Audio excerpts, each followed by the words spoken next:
৪৩ থেকে ৪৭তম বিসিএস পরীক্ষায় উত্তীর্ণদের মধ্যে থেকে ক্যাডার ও নন ক্যাডার পদে ১৮,১৪৯ জনকে নিয়োগ দেবে সরকার।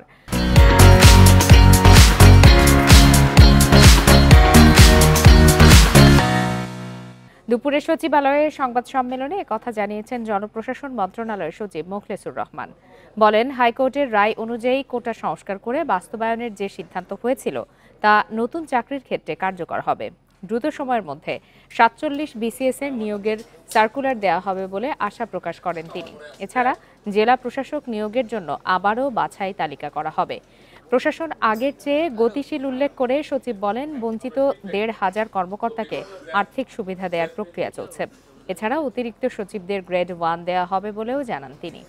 জানান, সরকারি কর্মচারীদের সম্পদ বিবরণী জমা দেওয়ার সময় ৩১ ডিসেম্বর পর্যন্ত বাড়ানো হবে। আমরা ইমিডিয়েট বিসিএস এ ১৮,১৫৪ জনকে নিয়োগ দিতে পারবো। ১ জানুয়ারিতে আমাদের এই ৪৩তম ব্যাচের কর্মকর্তারা সরাসরি বিসিএস এ জয়েন করতে পারবেন বিভিন্ন ক্যাডারে।